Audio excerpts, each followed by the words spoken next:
우리나라의 상황에 맞는 나름대로 에자일 방법론을 좀 만들었습니다. 그래서 이제 그런 거를 좀 소개해 드리면서 본격적인 이제 경량 방법론의 소개는 이제 2부에서 할 것 같고요. 저는 이제 그 전에 이 경량 방법론의 토대가 된 이제 에자일 방법론의 전체적인 트렌드, 사례 이런 것들을 좀 말씀드리려고 합니다. 사실 이제 에자일이 뭐 사실 새삼 이슈가 된 건 아니죠. 이미 뭐 10년 전부터 사실 에자일이라는 게 뭐 많이 화두가 됐었고, 또 여기 오신 분들이 아마 에자일을 막 처음 하신다기보다는 아마 일정 부분 활용하시는 분들이 훨씬 많으시리라고 생각이 됩니다. 이제 그런 측면에서 제가 이제 에자일에 대해서 최신 좀 트렌드를 좀 말씀드리려고 합니다. 이 에자일도 이렇게 제가 저는 참고로 이제 그 전통적인 뭐 우리 소프트웨어 과학 방법론들 한 20년 가까이 해왔고요. 그 다음에 이제 에자일은 한 10년 정도 됩니다. 그래서 두 가지를 이제 다 알고 있는데요. 이렇게 에자일이 쭉 지난 한 10년 동안 보면은 이 트렌드가 좀 있는 것 같습니다. 그래서 10년 전만 해도 사실 우리 이제 엔지니어죠, 개발자 중심의 어떤 에자일에 대해서 관심을 좀 많이 갖고 있습니다. 그때 주가 됐던 게 XP죠, 익스트림 프로그래밍에 대해서 관심이 있어가지고 그때 이제 많이들 XP나 아니면 스크럼 중심으로 해서 많이들 활용을 했었습니다. 근데 주로 이제 사실 어떤 개발자 레벨이죠, 엔지니어 레벨에서 에자일에 대해서 관심을 가진 것 같아요. 이제 그러다가 최근 한 2, 3년 전부터는 뭐 국내나 이제 뭐 해외도 비슷한데요. 상황이 이제 개발자 레벨을 좀 떠나서 최근에는 이제 경영자 레벨에서 에자일에 관심을 갖는 것 같습니다. 특히 이제 최근 2, 3년 특히 더 그런 것 같습니다. 그래서 지금은 이제 개발자 레벨은 사실 에자일을 우리나라는 포기했어요. 우리나라 안 돼. 그래가지고 사실 개발자 레벨에서 에자일을 적용하는 게 쉽지가 않다 보니까 사실 하다가 다 중단한 경우가 뭐 상당히 많죠. 근데 최근에는 이제 다행히 불행지사인지 모르지만은 경영자 레벨에서 에자일에 대해 관심을 많이 갖고 있습니다. 그래서 제가 최근에 하고 있는 뭐 이제 이 에자일 컨설팅도 보면은 경영진에서 관심을 가져가지고 조직 차원에서 에자일을 적용하려고 하는 그런 시도들이 굉장히 많이 나타나고 있습니다. 뭐 어떻게 보면 긍정적인 것 같습니다. 과거에는 너무 경영자들이 관심이 없었어요. 사실 관심 없고, 야, 얘들이 한번 해봐. 뭐 잘 되면 좋고 안 되면 뭐 그만이고 뭐 이런 어떤 마인드가 이제 과거 한 5, 6년 전만 해도 사실 그랬는데, 최근에는 이제 경영진이 야, 이제는 안 돼, 무조건 해야 돼, 뭐 이런 마인드에서 오히려 이제 개발자 입장에서 또 이게 불안한 거죠. 이거 적용하자니 힘들고 또 안 하자니 또 경영진에서 또 푸시라고. 그래서 사실은 이제 제가 가끔 이제 다른 조직에 가다 보면 그런 어떤 어려움을 토로하는 분들이 꽤 있습니다. 안 하자니 또 경영진에서 자꾸 이제 푸시를 하고, 그 다음에 또 이제 하자니 또 이제 나름대로 또 계속 장애가 계속 막히는 게 있고, 그래서 다들 이제 좀 어려워하시는 것 같습니다. 그래서 이제 제가 이제 전체적인 오늘은 모든 에자일에 대한 전체적인 걸 말씀드리긴 그렇고요. 과거에 이제 우리가 에자일에 대해서 또 여기 이제 잘 아시는 분도 계시지만 또 에자일을 또 잘 모르시는 분도 좀 계실 것 같아서 간단하게 제가 이제 에자일의 어떤 장점, 단점, 전통적인 방법과 에자일 방법의 장단점을 좀 말씀을 드리고요. 그 다음에 최근에 이제 국내외를 위시해서 에자일 방법론이 어떻게 발전이 되고 있는지, 그 다음에 사례, 이런 것들을 좀 말씀드리려고 합니다. 그래서 이제 해외 같은 경우는 이제 유명한 스포티파이 사례라든지, 그 다음에 국내에도 제공했던 사례들을 간략하게 말씀드리도록 하겠습니다.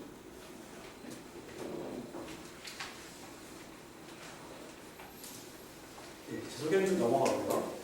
자, 전통적 방법과 에자일 개발의 장단점이라고 해놨는데, 최근에 이슈가 되고 있지만 에자일이 항상 이제 장점만 있는 건 아니기 때문에, 그리고 또 전통적 방법이라는 게 또 우리가 단점만 있는 건 아니기 때문에 장단점을 잘 활용하실 필요가 있다고 생각이 됩니다. 이제 그런 차원에서 조금 말씀을 드립니다. 일단 저희가 이제 에자일이 나오게 된 배경을 좀 이해하실 필요가 있는데, 에자일이 어느 날 순간 툭 튀어나온 게 아니라 사실 우리가 전통적 소프트웨어 개발 프로젝트에서 사실 상당히 많은 문제점들이 내포되어 있었습니다. 사실 이제 그런 것들에 대해서 많은 고민이 있어왔고, 그런 거의 결과가 사실 이제 에자일 방법론으로 나타난 거거든요. 이제 그런 차원에서 좀 에자일을 좀 이해해 주시면 좋을 것 같습니다. 자, 그래서 우리 전통적 방법에서 많이 나타나는 어떤 한계를 좀 잠깐 말씀을 좀 드리면은, 자, 첫 번째 보면은 이제 우리 요구사항의 불명확성과 잦은 변경. 여기 불명확성으로 해서 잦은 변경이 일어나는데 이건 사실 뭐 해묵은 문제잖아요, 그죠? 이런 걸로 인해서 우리가 항상 이제 업무량이 증가하고 항상 우리가 요청한 날짜를 지연시키는 그런 상황이 많이 발생이 됩니다. 그리고 이제 우리가 프로젝트 또 후반부에 개발 시스템의 변경이 대량으로 발생되는 상황, 이런 것들이 늘상 반복적으로 발생되는 문제죠. 그래서 결국은 이제 우리가 품질과 납기 문제가 나타나게 되고요. 또 이제 과거 요즘에는 이제 많이 좀 이게 완화됐지만은 이 정형화된 방법론들이 이제 있다 보니까 여기에 따라서 뭐 가는 많은 어떤 템플릿이라든지 문서를 만들다 보면은 사실 이제 개발팀 입장에서는 불필요한 산출물들이 많이 발생해요. 지금도 사실 공공 프로젝트는 많이 있습니다. 항상 제 불만을 얘기하는 것 중에 하나가 산출물들이죠. 그 다음에 이제 네 번째는 우리 지금 이제 일하는 방식 자체가 좀 약간 문제가 있는데 커뮤니케이션 방식이 지금 보면 이제 리더 중심의 어떤 명령과 통제에 대해서 일을 하는 방식이죠. 하이러키하게 일하는 방식이죠. 자, 이렇게 되면 어떤 현상이 되냐면 대부분 이 리더하고 팀원과 리더끼리만 이제 커뮤니케이션이 일어나요. 그리고 실제 팀원과 팀원 간에는 커뮤니케이션이 별로 안 일어납니다. 그래서 바로 한 팀에 있어서 어떤 사람은 자기 일만 하지 옆 팀하고 뭐 물론 일상 개인적인 얘기는 하지만은 업무적인 얘기는 거의 안 하는 경우가 다반입니다. 이렇게 되면은 팀원들 간의 커뮤니케이션과 협력이 저하될 수밖에 없어요. 저희가 사실은 협력을 굉장히 많이 강조하잖아요, 그죠? 뭐 어느 조직이나 야 우리 협력해라. 근데 사실 우리가 협력할 수 있는 그런 환경이 안 돼 있습니다. 왜냐하면 우리가 구조가 이런 명령도 통제에 의해서 움직이기 때문에 그 관리자 어떻게 보면 이 사람과 이 사람이 직접 만나서 해결하면 될 문제를 사실 꼭 이렇게 거쳐서 얘기해요. 리더를 통해서. 그러면은 이게 벌써 이제 대기 시간이 발생이 돼가지고 일이 늦어지죠, 속도가. 이런 문제들이 뭐 지금 이런 우리가 전통적인 프로젝트에서 나오는 아주 전형적인 사례 제가 네 가지만 말씀드리고요. 결국 이제 이런 것들로 인해서 우리가 과거 이런 어떤 변경이나 이런 게 발생되면은 요구 변경으로 인해서 상당수가 이제 테스트 단계에서 많은 제작업들이 발생되는 게 현실입니다. 그래서 우리가 애자일 방식으로 바뀌게 되면 어떻게 저희가 바뀌냐면은 자, 기본적으로 이제 요구사항의 변경이라는 거를 전통적인 우리가 방법에서는 변경은 있어서는 안 된다. 가급적이면 이런 주의예요, 사실. 그래서 사실 우리가 프로젝트 후반부의 변경은 최대한 억제하는 게 정상적인 우리 전통적인 방식인데. 근데 사실 우리가 요구사항이라는 걸 명확히 알 수가 없잖아요. 사실. 특히 이제 새로운 제품을 만든다거나 새로운 기능을 만들 적에는 더더구나 뭐 요구사항을 사실 정확히 알 수가 없기 때문에 고객 자체도 사실 모르는 경우가 많기 때문에 우리가 그걸 딱 단정해서 간다는 것은 굉장히 어불성설이에요. 그래서 우리가 애자일 방식으로 바뀌게 되면은 기본적으로 요구사항이라는 불완전하다라는 걸 깔고 가는 거죠. 그래서 앞단에 요구사항에 대해서 러프한 어떤 그 계획만 하고서 주기적으로 요구사항의 변경을 반영하는 구조가 가져옵니다. 그래서 요구사항의 변화를 주기적으로 수용하는 겁니다. 물론 이제 수용한다고 해서 마지막 릴리즈 할 때까지 다 수용하는 건 아니고요. 어느 정도 최종 통합 테스트 전까지는 주기적으로 요구사항의 변경을 계속 억제만 하는 게 아니라 수용하는 겁니다. 이렇게 되면 이제 그 고객 입장에서도 훨씬 좋고 물론 개발팀 입장에서는 안 좋겠죠. 요구사항 변경 받아주다 보면 언제 끝나겠어요, 그죠? 자, 그래서 나오는 게 이제 그 요구사항에 대한 변경을 애자일에서는 받아주는 대신에 기존 요구사항 중에서 한마디로 우선순위, 그러니까 별로 비즈니스 가치가 없는 거는 뒤로 빼자는 거죠. 뒤로 미루자는 거죠. 프로젝트 기간까지만 개발하고 뒤로 빼자는 게 애자일 것입니다. 그래서 모든 요구사항을 개발하는 게 아니라 변경을 받아주는 대신에 기존 요구사항 중에서 좀 우선순위, 비즈니스 가치가 없는 거는 우리가 필요한 프로젝트 범위 내에서 뺄 수도 있는 거죠. 그러니까 이런 식으로 해서 서로 트레이드 오프를 해서 서로 한마디로 프로젝트 기간 동안에는 가장 우선순위가 높은 요구사항을 개발하자는 게 접근 방식입니다. 그렇게 되면은 개발팀 입장에서도 모든 요구사항이 들어오지 않으니까 좋은 거고요. 그 다음에 고객 입장에서도 변경되는 거에서 부담 없이 개발팀한테 얘기할 수 있으니까 좋은 거죠. 그래서 그런 구조로 가자는 게 이제 애자일 방식입니다. 서로가 윈윈 하자는 게 이 방식입니다. 그 대신 이제 사용자 참여나 피드백 이런 것들을 주기적으로 수행함으로써 사용자의 요구사항이 가급적인 부분을 받아야 되고 그 다음에 이제 또 하나가 이제 산출물을 한마디로 우리가 산출물 아까 좀 불필요한 게 많이 나온다 그랬잖아요. 근데 이게 정말 필요한 산출물만 만들고 나머지는 오히려 우리가 시스템 개발에 한마디로 코딩이나 테스트에 좀 더 시간을 투자하자는 데 초점을 맞추는 게 방식입니다. 이런 어떤 우리가 이제 개발 방식의 변화도 있지만 또 하나가 이제 우리가 관리 방식의 변화가 뭐냐면은 팀원들의 어떤 자율성이나 책임감을 높여서 서로 간의 어떤 커뮤니케이션이나 협력을 촉진하는 거예요. 그러니까 명령과 통제에 의해서 일을 할당하고 이렇게 하는 게 아니라 팀원들이 어떤 스스로 뭔가 일을 계획하고 배분하고 이런 어떤 자율적인 구조화에서 일을 해나가는 거예요. 이렇게 되면은 이 생산성이 플러스가 돼요. 시너지가 납니다. 그 전에 그러니까 명령과 통제에서 움직일 때는 만약에 5명이 일한다면 500%밖에 안 나오지만 이렇게 서로가 이제 상호 협력이 아주 자발적으로 이루어지게 되면 시너지가 효과가 나타나서 500이 아니라 700, 800이 됩니다. 이건 이제 실제 아마 여기 경험해본 우리 팀워크 잘 맞는 팀끼리 만약에 일을 해보신 경험이 있으면 아마 이런 걸 느끼셨을 겁니다. 실제로 이제 그런 효과가 나타나거나. 자, 이렇게 간단하게 제가 이제 그 애자일 방식과 전통적 방식에 대해서 좀 말씀드리고요. 자, 어쨌든 이런 장점들 때문에 이제 애자일이 최근에 인기를 좀 얻고 있습니다. 이제 이렇게 하려고 하는데 아까 말씀드린 대로 사실은 이제 요구사항에 대한 변경 관리, 요구사항에 대한 변경 관리에 대해서 사실은 이제 고객이라든지 사용자와 사실 개발팀 간에 서로 간에 어떤 서로 컨센서스가 있어야 됩니다. 한마디로 요구사항을 변경대로 다 해주고 그 다음에 그 기존 요구사항 다 개발하고 이러면 안 되죠. 사실 서로가 이제 우선순위가 높은 거로 해서 우선순위 가치가 없는 건 빼고 이런 어떤 서로 컨센서스가 있는 상태에서 개발에 들어가는 거예요. 자, 이렇게 되면 우리가 그 프로젝트 관리 방식의 어떤 목표도 좀 달라지는데요. 이 전통적 방식에서는 우리가 이제 초기 요구사항을 만족합니다. 초기 오리지널 스코프를 만족하고 시간, 일정, 그 다음에 퀄리티를 만족하는 게 우리가 프로젝트의 목표다고 하면 우리가 애자일로 가게 되면 이제 목표는 좀 달라집니다. 아시다시피 우리가 프로젝트 초기의 제한 단계라든지 초기 단계에서 나오는 그 요구사항 자체는 굉장히 러프하고 이것들이 사실은 어떻게 보면 그 사용자 입장에서는 뭐 있으면 좋은 거, 꼭 필요하다기보다는 이런 것들이 들어오는 경우가 꽤 있어요, 사실은. 그래서 이 애자일에서는 이 스코어에 있다고 무조건 개발하는 게 좋은 게 아니라 밸류가 있어야 되는 거죠. 한마디로 3개월 전에 나온 요구사항이 지금도 과연 이게 가치가 있냐 따져볼 필요가 있다는 거죠. 무조건 초기 스코어에 있다고 해서 다 개발하는 게 좋은 건 아니라는 거죠. 고객 입장, 사용자 입장에서도. 그래서 우리가 애자일에서는 초기 스코프를 다 달성하는 게 중요한 게 아니라 커스터머, 한마디로 고객한테 가치가 있는 기능이 100이 다 중요한 게 아니라 정말 필요한 기능이 들어가는 게 훨씬 더 중요한 거죠. 우리가 뭐 예를 들어서 리모컨의 기능인데 기능 많다고 해서 그게 가치가 있는 건 아니잖아요. 정말 필요한 몇 개만 들어가도 훨씬 가치가 있는 거죠.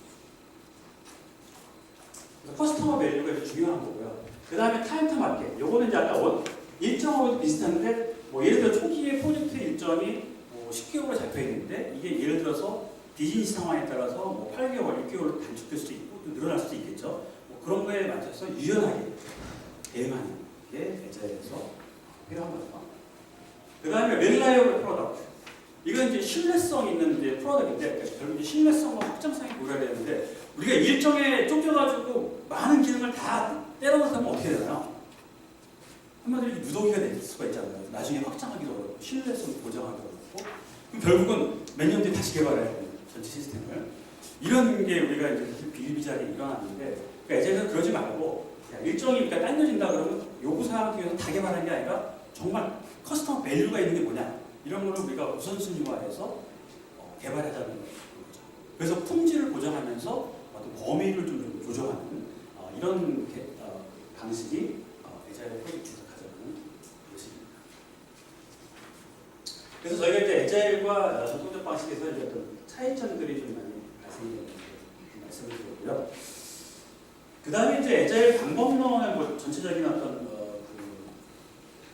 종류를 좀 말씀을 드리면요.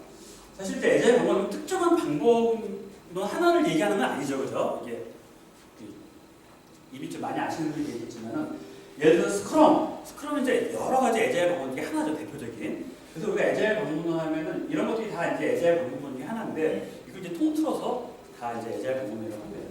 통칭해서 에자일이라는 용어를 쓰죠. 이렇게 이런 걸 다 통칭해서 에자일이라는 용어를 쓰고요. 여기에는 이제 대표적인 스크럼이라든지 익스트림, 그다음에 어댑티브, 린, kanban, 최근에는 이제 데브옵스, 린스타터, 세이프 이런 여러 가지 이제 최신의 이제 에자일 방법들이 진화가 돼가지고 새로운 것들이 좀 많이 나왔습니다. 그래서 과거처럼 이제 어떤 특정한 스크럼이나 XP만 쓰는 거는 어떻게 보면 좀 약간 좀 과거의 트렌드라고 볼 수가 있습니다. 자, 그럼 이제 이런 어떤 방법론들을 쓰게 되면은 이제 각각의 방법론들의 프랙티스들은 좀 다릅니다. 약간 그 세부적인 활동들은 다른데 이런 것들이 가져가는 전체적인 어떤 그 문화가 있습니다. 그러니까 개발 문화, 조직 문화라고 할 수 있는데 이런 것들을 좀 보면은요. 에자일 크게 제가 6가지로 좀 추려를 했는데 이 에자일 이 방식을 조직 내에 조입하게 되면은 기본적으로 나타나는 특징이 자, 프로젝트를 처음에 스타트할 때 과도하게 뭔가 기획이나 분석을 하는 게 아니라 아주 그 초기에 이제 짧게 어떤 가능성만 타진하고서 빠르게 뭔가 시제품을 통해서 이게 정말 시장에서 먹힐 거냐 라는 개념으로 접근하는 방식이 하나의 큰 특징입니다. 이렇게 나타나는 게 이제 아까 나왔던 그 린스타트업 방식이니까 이런 방식을 대표하는 건데요. 그래서 우리가 새로운 제품을 만들 적에 이걸 다 완벽하게 만들면서 시장에 놨다가 실패하면 굉장히 많은 손해잖아요. 그렇죠? 빠르게 그래서 가능성을 보고 빨리 시제품을 만들어서 그리고 이제 뒤에 말씀드리지만 빨리 실패해야지 우리가 좋은 거를 많이 실패해 정말 올바른 방법을 찾아낼 수가 있으니까요. 그런 관점에서 접근하는 게 필요하고요. 그 다음에 이제 고객의 반응을 확인하면서 점진적으로 고객의 요구사항이 우리가 정확하게 모르잖아요. 초기 단계에서 그 요구사항을 점진적으로 확인하면서 개발의 방향을 수정해나가는 형태가 되겠습니다. 그 다음에 또 하나가 이제 구성원들의 소통과 협력, 아까 말씀드렸죠. 소통과 협력을 중시하는 수평적 개발 문화, 이런 것들이 이제 또 하나의 특징이 되고요. 네 번째는 관리자의 권한이나 수평적 중. 그러니까 사실 그 팀원들이 어떤 자율적으로 협력하고 막 시너지를 내려고 하면은 관리자가 과거처럼 막 지시하고 뭔가 모든 의사결정을 가져가고 이러면은 사실 그런 문화가 발생이 되지 않습니다. 그래서 우리가 관리자들이 권한위임이라든지 수평적 쪽이 되려면 약간 서번트 리더를 많이 얘기해야 돼요. 서번트 리더로 전환이 될 필요가 있습니다. 그런 것들이 이제 또 하나의 특징이 되고요.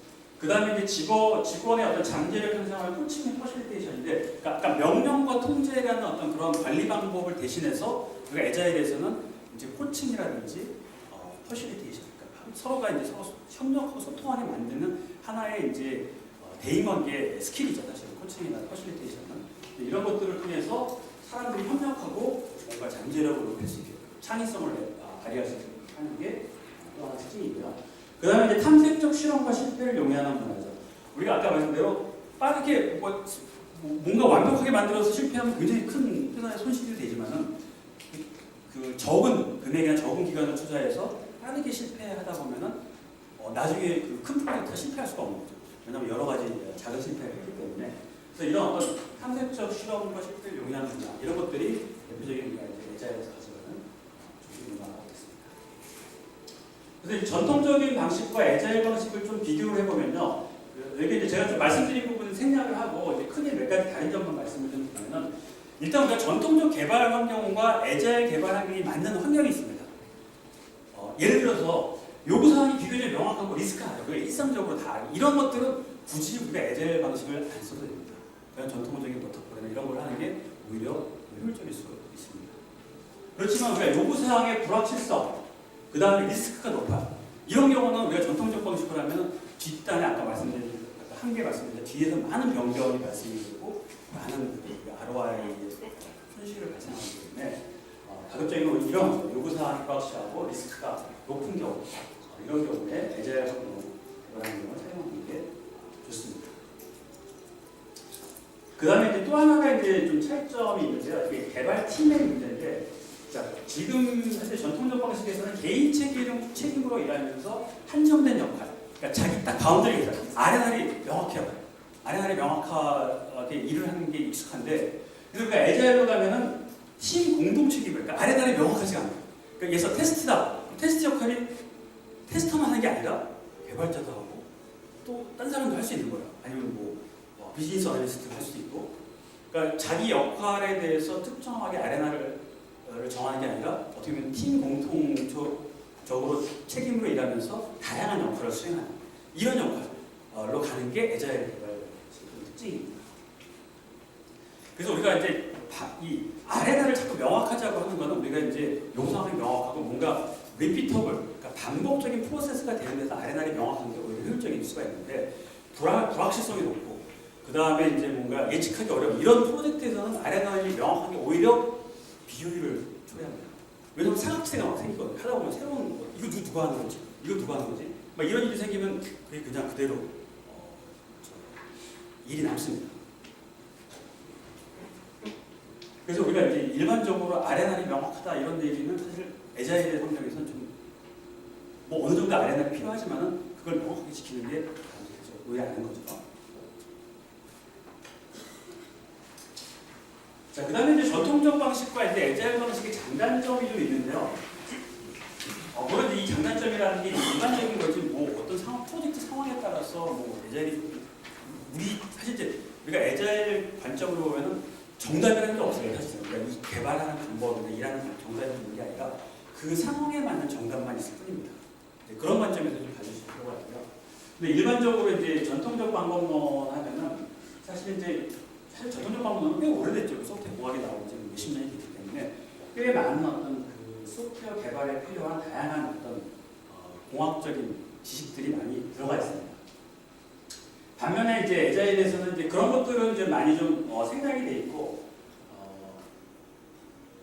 그 어떤 사람과 사람 간의 어떤 커뮤니케이션 이런 것들에 좀 더 많이 좀 집중이 돼 있습니다. 그러니까 전통적 방식에서 나오는 어떤 단점들 이런 것들을 좀 보완하는 쪽에 좀 포커스가 되어 있습니다. 아까 말씀드린 요구사항의 변화를 포용한다든지 그 다음에 구성원들 간의 소통과 협력을 강화한다든지 이런 것들이 이제 애자일 전통적인 방법에서는 이런 것들을 간과하고 있다 그러면 애자일에서는 그런 것들을 강조하고 있는 거죠.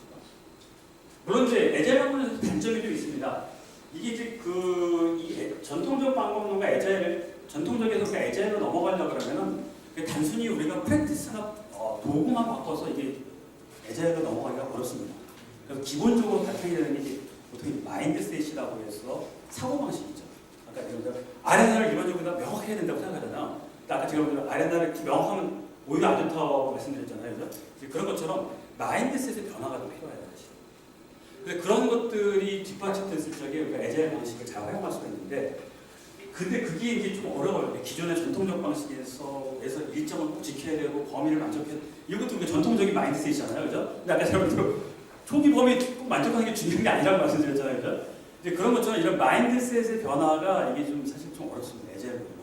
특히 이제 관리자라든지 경영층에서 이런 이런 마인드셋을 넘어가는 거.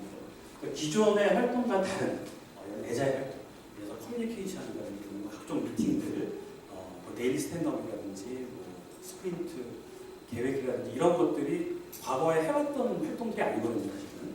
그래서 그런 것들을 새롭게 배우는 게 좀 어렵습니다. 단순히 책이나 이런 것만 보면서 하는 거하고 실제 하는 것도 다르기 때문에요. 그래서 이제 애자일이 지향하고 있는 개발 문화가 조금 이제 전통적인 우리 오랫동안 해왔던 방식과는 많이 다르다 보니까 이런 것들이 조금 적용하기가 어렵죠. 특히 이제 애자일에서 얘기하는 뭐 자기조직화, 셀프 오거나이징 하는 팀, 물론 이 팀이 되면 굉장히 좋은 성과가 높은 팀이죠. 아시다시피 우리가 애자일 개발 선언문에 보면 베스트 아키텍처, 베스트 리콰이어먼트는 자기조직화된 팀에서 나온다고 그러잖아요. 그래서 이 팀이 됐을 적에 좋은 제품이 나온다는 건데 문제는 이제 그런 팀을 만드는 게 쉽지가 않아요.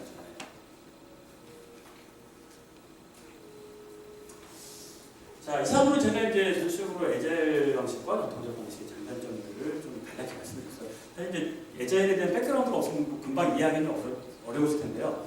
혹시 뭐 더 자세히 알고 싶은 좀 자료를 좀 참조하시면 좋을 것 같습니다. 자, 그 다음에 이제 최신의 어떤 국내 개발 트렌드를 좀 말씀을 드리면요. 자, 애자일 도입 회사가 제가 아까 말씀드린 대로 이 경영층에서 관심을 가지기 시작했다 그러면 내년 전부터 2, 3년 전부터 경영층에 관심을 가지기 시작하면서 근데 이 경영층이 그럼 IT 쪽의 경영층이냐 그렇지 않은 일반 쪽의 경영진, 과거에는 CIO만 관심을 가졌다 그러면 지금은 CIO를 넘어서 CEO도 사실은 이 애자에 대해서 관심을 갖고 있습니다. 제가 얼마 전에 갔던 어떤 글로벌 제약회사인데 거기는 제약회사는 전혀 IT하고 상관없잖아요. 물론 소프트웨어 파트가 있긴 하지만은 거기는 CEO가 우리가 애자일을 가야겠다라고 얘기할 정도입니다. 그래서 지금 이제 제가 여기 해외 기업 뭐 제너럴 일렉트릭, 뭐 애플 이런 뭐 IT 쪽이라고 볼 수 있지만은 ING 뱅크, 시티뱅크, 노브라, 레이선, 다임러, 크라이슬러 이런 자동차 이런 쪽도 지금 사실 이제 애자일 쪽으로 가려고 굉장히 몇 년 전은 아니라 한 2, 3년 전부터 많은 노력을 하고 있습니다. 이게 그러니까 IT를 넘어서 소프트웨어, IT를 넘어서 일반 쪽이죠. 하드웨어라든지 일반 비즈니스 프로젝트에서도 애자일을 활용을 해가고 있습니다. 국내 같은 경우도 이제 은행권도 이제 요즘 하고 있죠, 사실. 아직까지 이제 소프트웨어 쪽도 이제 하고 제대로 못했지만 하여간에 어쨌든 나름대로 이제 하려고 하고 있습니다. 아마 인터넷에서 아마 보시면 애자일이라는 많은 은행들이 지금 이제 애자일 조직을 가려고 노력을 하고 있죠.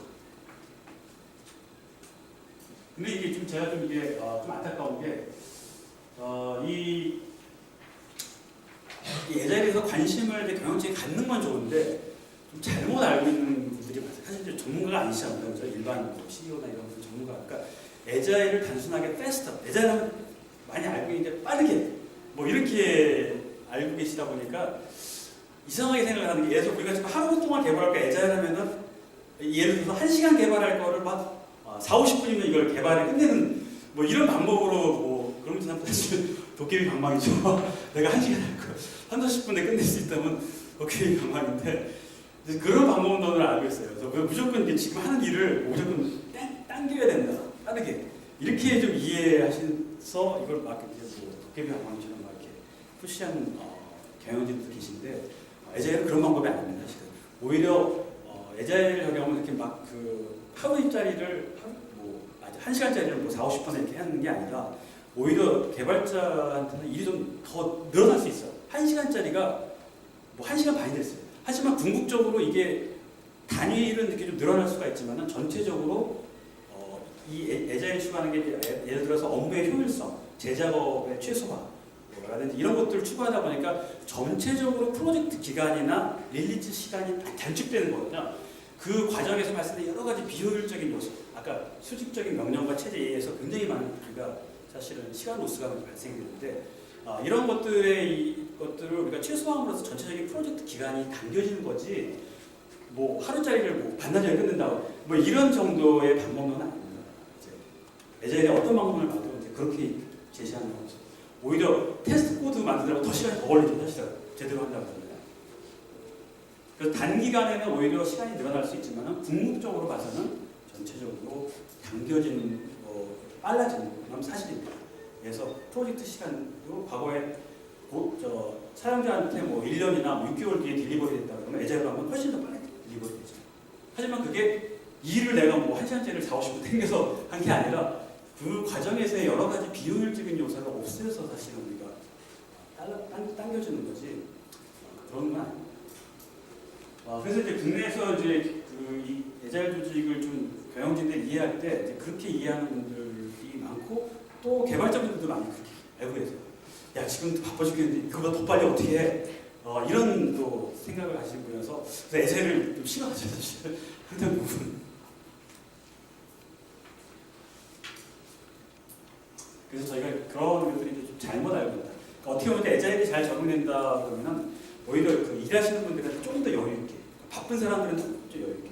근데 그런 거 있어요. 평상시에 노시던 분들이 있다 그러면 애자일하면 좀 바빠집니다. 그래서 약간 이제 전통적 조직이나 이런 데서 보면 사실 애자일 하게 되면 이 투명하게 보이다 보니까 노는 게 다 드러나는 거죠. 다 그런 거. 대신 이제 바쁜 사람은 바쁘게 다 드러나니까 서로 이제 워크로드가 이제 밸런싱이 좀 필요한 거죠. 그래서 밸런싱을 통해서 업무 효율을 높이는 거죠. 그래서 오히려 이제 그 잘 적용하면 바쁜 사람한테 조금 더 여유를 주고 그 다음에 전체적으로 효율을 높이는 전체 부탁을 조직 차원에서 뭐 생산성이라든지 딜리버리 타임이나 이런 것들이 당겨지는 그런 효과가 나타납니다. 그다음에 이제 애자일 최근 동향을 좀 보면 아까 말씀드린 대로 IT 조직을 하면서 일반적으로 방송 금융 쪽에 전사 차원에서의 애자일 조직이 있습니다. 또 하나는 이제 스크럼과 린이 이제 많이 이제 활용이 되고 있는데 배웠는데 최근에는 이제 이 방식만으로 사실 모든 우리 현실적인 문제 해결할 수가 없잖아요. 그렇죠? 그러다 보니까 뭐 디자인 싱킹이라든지 린 스타트업, 데브옵스, 그다음에 PMBOK, 과거 방법론이죠. PMBOK, CMMI 뭐 이런 방법론 이제 혼합돼서 어떻게 하면 좀 더 프로젝트를 효율적으로 가는가. 그러니까 하이브리드 방식을 많이 요즘 가고 있습니다. 특히 이제 좀 프로젝트 규모가 크거나 이러면 다양하게 접목이 돼서 특정한 방식을 하나만 쓰는 게 아니라 활용이 됩니다. 그 다음에 이제 대규모 프로젝트 조직 차원에서 애자일 적용을 지원하는 프레임워크들이 등장을 했습니다. 그래서 SAFE, SAFE라든지 LESS, DE 이런 것들은 대규모 프로젝트, 그 다음에 큰 조직 차원에서 애자일을 어떻게 적용할지 이런 것들에 대한 세부적인 프랙티스를 제공합니다. 사실 이제 과거 한 5년 전만 해도 애자일 방법론이 공격을 받은 게 조그만 프로젝트는 애자일 적용할 수 있는데 큰 규모는 애자일 적용 못해 이렇게 사실 공격을 많이 받았거든요. 근데 그런 것들에 대한 그 보완책으로 세 가지 정도의 대규모 조직을 사용하는 방법론이 등장을 해서 지금은 오히려 이제 대규모 프로젝트로 애자일 방법을 활용해서 좀 효과적으로 하고 있습니다. 그래서 그 중에서 몇 가지 소개를 좀 드리면요. 이 디자인 싱킹이라는 개념이 요즘에는 이제 특히 이제 새로운 제품이나 새로운 기능을 개발할 때 이 좀 많이 활용이 됩니다. 애자일 조직에서 디자인 싱킹 자체는 뭐 이제 소프트웨어 방법론이라기보다는 디자인 방법론이에요. 근데 우리가 스크럼이나 이제 그 과거 XP에서 놓치고 있던 게 뭐냐면은 스크럼 같은 경우는 요구 사항이 이미 뭘 개발할 거라는 게 정해진 상태에서 일단 그 사용자 스펙 워크숍이나 제품 백록을 도출하고 그러니까 왓이 정해진 상태에서 그거를 어떻게 효율적으로 개발하는 고객의 관계 거기에 초점을 맞춘 건데 그러면 왓 한마디로 요구사항은 올바른 걸 찾아야 되잖아요. 엉뚱한 거 우리가 열심히 개발해봤자 안 팔리면 꽝이잖아요. 사용자가 사용 안 쓰면 아무 의미 있는 거잖아요. 이제 거기서부터 이제 출발을 합니다. 그러니까 근데 우리가 사실 개발한 시스템 중에 상당수가 만들었는데 아무도 안 쓴다고 만들었는데 안 팔려. 이런 경우가 사실은 굉장히 많거든요. 반이 넘습니다. 그렇기 때문에 자연스럽게 우리가 대두될 수밖에 없는 거죠. 그래서 새로운 기능 뭐 할 때 개발 노력은 많이 써가지만은 정작 사용자 밸류가 있느냐를 우리가 따져볼 필요가 있는데 그런 것들에 대한 방법론이 우리가 사실 이제 애자일에서 다루지 못했던 부분을 디자인 스킬에서 다룹니다. 그래서 이제 여기서 보면 이제 기존에 그 어떤 문제, 그러니까 우리가 새로운 시스템을 개발하는 문제를 정의하는데 어떤 문제, 사용자의 어떤 문제를 정의할 때 과거에는 바로 이제 어떤 그 시니어 엔지니어의 어떤 인사이트를 통해서 어떤 문제를 정의해서 그럼 개발해보자 이렇게 했다 보면은 사실 고객의 진짜 그 잠재적인 어떤 그런 수요를 제대로 못 본, 통찰을 못하고 하는 경우가 많거든요. 그래서 그런 것들을 보완하고자 공감이라는 관념을 씁니다. 즉 시니어 엔지니어가 물론 업계 경험도 많고 개발 경험도 있지만 그게 고객의 어떤 인사이트를 제공해 줄 수 없다는 거죠. 그래서 고객의 어떤 진짜 가려운 데를 긁어주려고 하면 우리가 공감이라는 과정, 사용자에 대해서 깊이 있게 생각을 하는 거죠. 그러니까 제가 왜 예를 들어서 이 말씀 이게 필요하냐면은 저는 이제 여러 기업들을 다니면서 이제 컨설팅도 하고 코칭도 하는데 어떤 제품을 개발한 팀을 가보면은 그 개발자가 이 제품을 한 사용자가 이 제품을 어떻게 사용하는지를 전혀 모르고서 개발하는 거예요. 그러면 그게 제품이 사용자의 입맛에 맞게 잘 개발할 수 있을까 없을까? 한계가 있죠. 물론 이제 주어진 스펙이나 이런 거 갖고 개발하지만은 사용자가 내가 만든 제품을 어떻게 사용하는지에 대해서 깊이 있는 통찰이나 보지 못하고서 개발을 하게 되면은 잘못하면 이제 엉뚱한 쪽으로 방향을 갈 수가 있거든요. 그런 것들을 저는 이제 여러 개발팀에서 본 적이 있어요. 그래서 우리가 개발자라도 진짜 물론 개발 쪽에서 이제 이 제품에 대해서 잘 알고 있는 분들 계시지만은 상당수는 사실 우리가 랭귀지 지식, 프로그램 지식만 알고 있지 도메인이나 이거에 대한 지식이 없는 개발자들이 꽤 있습니다. 그래서 이제 그런 분들이 우리가 제품을 제대로 하려면 진짜 이 사용자가 어떻게 사용하는지를 깊이 있게 볼 필요가 있는 거죠. 그래서 제가 항상 새로운 제품 개발팀을 만나면 현장에서 사용자가 어떻게 하는지 가서 봐요. 한 번 가서 보는 게 아니라 여러 그러고 나서 보고서 그게 뭐 이렇게 가만히 앉아서 보든 아니면 내가 직접 그 시스템을 사용해 보든 많은 시간을 들여서 관찰하고 그러다 보면은 진짜 고객이 가려움이 보이는 거죠. 페인 포인트가. 그래서 그런 과정을 이제 강조한 게 있지 않습니까? 앞단의 요구사항, 문제를 찾는 걸 너무 쉽게 찾지 말아요. 자, 그 다음에 이제 린 스타트업 방식은 이제 이거와 유사한 면이 있습니다. 우리가 이제 뭔가 새로운 제품을 개발할 때, 예를 들어 뭐 카카오톡이나 아니면 이제 새롭게 뭐 요즘은 뭐 직방이라든지 여러 가지 앱이 나오는데, 이런 뭐 카카오톡이나 이런 걸 개발할 적에 이걸 처음부터 완벽하게 제품, 기능을 만들어서 제품해서 딱 시장에 내놨는데 안 팔리면 안 되잖아요. 그죠? 노력을 많이 했는데. 그런 거를 막기 위해서 우리가 최소한, 과연 이게 정말 고객한테 가치가 있는 거냐. 최소 기능만 만들어서 개발해야 되는 거죠. 즉, 이 제품이 과연 시장에서 먹힐까? 아니면 사용자가 좋아할까? 라는 어떤 아이디어가 있으면 일단 최소 요건을 만든 다음에 그걸 바꿔서 고객의 반응하면 이 고객이 반응이 있어? 그럼 추가적인 요구사항을 도출해서 계속 점진적으로 개발하는 방식이죠. 그래서 우리가 초기 투자를 최소화하는, ROI를 최소화하는 방식이죠. 그래서 여기 이제 이 스타트업 방식에 여기에 이런 어떤 그 개발 방식 외에도 린 캔버스라고 해서 사업 계획을 굉장히 단순한. 아까 제가 과도한 기획, 분석 이거 지향하라고 했잖아요. 우리가 사업 계획서 만들려고 이렇게 수십 장 슬라이드 만들고 이런 거 하지 말라는 겁니다. 그래서 이 린 스타트업에서는 딱 한두 페이지 정도의 딱 사업 계획 간단하게 만들고, 일단 빠르게 프로타입을 만들어서 고객의 반응을 이걸 갖고서 뭐 경영진한테 경영진이라고 사실 뚜렷하게 뭐 해안이 있는 것도 아니잖아요. 사실 고객의 반응을 알 수 없기 때문에 그런 것들을 시장을 통해서 만드는 거죠.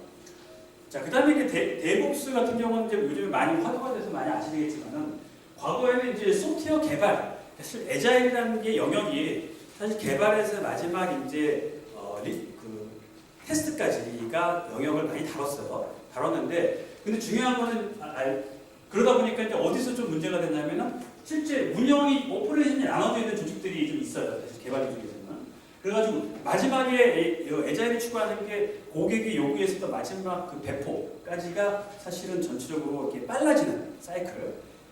요청에서 그 우리가 리드 타임이라고 하는데 리드 타임이 빨라지는 사이클을 가야 되는데 그 중간에 운영이 딱 껴서 사실은 이제 어떤 장애가 되고 있다 보니까 우리가 애자일을 개발만 아니라 운영까지 확대해서 최대한 자동화할 수 있는 건 자동화하자라고 가져가는 게 데브옵스예요. 그래서 일단 어느 날 뭐 데브옵스를 요즘에 이제 데브옵스는 사실 거의 툴 중심인데요.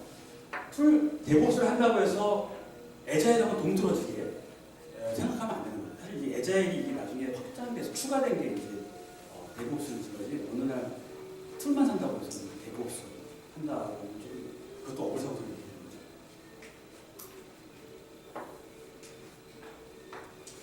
자, 그 다음에 아까 말씀드린 대규모 애자일 방법론을 제가 말씀드렸는데요. 기존의 이제 그 스크럼과 린을 예를 들어서 애자일 방법론 중에서 조금 더 이제 전통적인 애자일 방법론이라고 하면은 요거보다 이제 조금 더 그 규모가 크게 아키텍처라든지 설계, 프로그램 관리, 뭐 통합 테스트 이런 것들 전통적인 어떤 개발 방식이죠. 전통적 개발 방식과 이게 상호 보완적으로 활용하는 그런 방식으로 적용되고 있다. 그래서 예를 들어서 우리가 프로젝트를 한다 그러면은 앞단에는 뭐 전통적 방식, 그 다음에 중간에 애자일, 또는 뒷단에는 뭐 전통적 방식 이렇게 갈 수도 있는 거죠. 그래서 다양하게 우리가 애자일 방식을 프로젝트에 활용할 수 있다. 그래서 애자일을 가끔가다 이제 어떤 분들 애자일은 우리나라하고 안 맞아서 그래서 아예 그냥 도외시하고 전혀 이제 신경 안 쓰는 분들도 가끔 계시는데요. 이제 그러지 마시고 사실은 우리가 적용할 수 있는 부분들은 적용해서 훨씬 기존에 하던 방식만 너무 고수하지 마시고 새로운 방식을 시도하면 훨씬 더 도움이 된다는 걸 말씀드리고 싶습니다.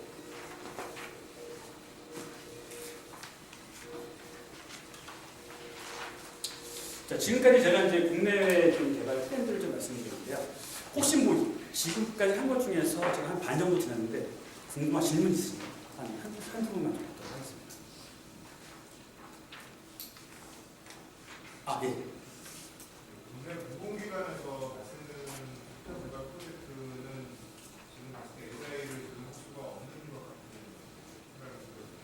아, 공공기관에서 하는 프로젝트요? 예. 지금 요새 저가 어떤 공공도를 요구하는 건지 정체를 알 수가 없고 예. 부족을 해도 지급시킬 공공도더라고요. 예. 이제 그런 좀 어떻게 부족을? 아, 예. 제가 이제 공공 프로젝트에 한 2번 정도 이렇게 에제일 방문 적용을 좀 시도했었어요, 사실은. 그래서 조금 시도했는데 뭐 성공은 못했습니다. 끝까지. 하도 저항이들이 심해가지고. 근데 사실 이제 요즘에 이제 그 발주자 쪽에서 이제 관심을 가지는 게 과거처럼 하다 보니까 이게 하나대로 우리 이제 고도화라는 이름으로 많이 하는데 사실은 막 일정이 쫓겨가지고 막 개발하다 보면 결국은 이게 확장성도 떨어지고 신뢰도 떨어지다 보니까 그리고 고도화라는 이름으로 다시 개발한 경우가 비일비재하거든요, 사실은. 그래서 그런 것들도 이제 사실 발주자들도 잘 알다 보니까 이왕이면 제가 이제 최근 작년에 만났던 어떤 어느 공공기관의 발주자들은 이 애자의 방식을 하고 싶다는 거야, 이 프로젝트에서. 그래서 이제 저하고 같이 미팅을 했었는데 그분이 얘기하는 것은 이제 이 요구 범위를 다 개발하는 게 중요한 게 아니라 정말 그 사용자한테 필요한 것만 이번 프로젝트에서 꼭 했으면 좋겠다. 왜냐면 그 아래 입장에는 그냥 러프하게 돼 있어서 그 안에 이제 세부 사항들이 많이 내려가는 거지 그 중에서 그 세부 사항들 다 개발 안 하는 사람은 없잖아요. 큰 덩어리에서 만족만 하면 되는 거지 그 밑에 세부 상세까지 다 할 필요는 없거든요. 그래서 그런 어떤 큰 범위를 만족하면서 고객한테 필요한 것 중심으로 저희가 개발하고 싶다. 그런 취지에서 이 애자일 방식을 쓰고 싶다고 하는 제가 발주자를 만났습니다. 한 2번 정도 만났었는데 그래서 사실 발주자가 이제 그런 마인드를 갖고 있다 그러면은 저는 괜찮다고 생각합니다.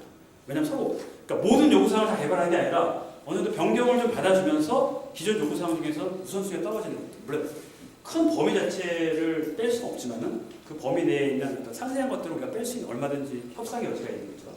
그런 것들이 서로 초기 단계에서 컨센서스를 가져간다 그러면은 저는 괜찮다고 생각합니다. 보통 이제 고객과의 문제보다는 보통 이제 생기는 게 감리하고 있나? 예? 감리. 감리요. 예. 감리는 무조건 전통적인 방법에 따라서 움직이기 때문에. 근데 그 감리도 사실은 이제 우리가 프로젝트 이제 계획서나 이런 거 할 때 우리가 이제 애자일 방식으로 잘 데피니션하고 감리도 원래 그 기존에 원래 그 고정되어 있는 어떤 그런 감리 기준이 있는 게 아니거든요. 프로젝트에서 디파인한 방식대로 사실 감리를 하게 돼 있거든요. 그래서 그것들 좀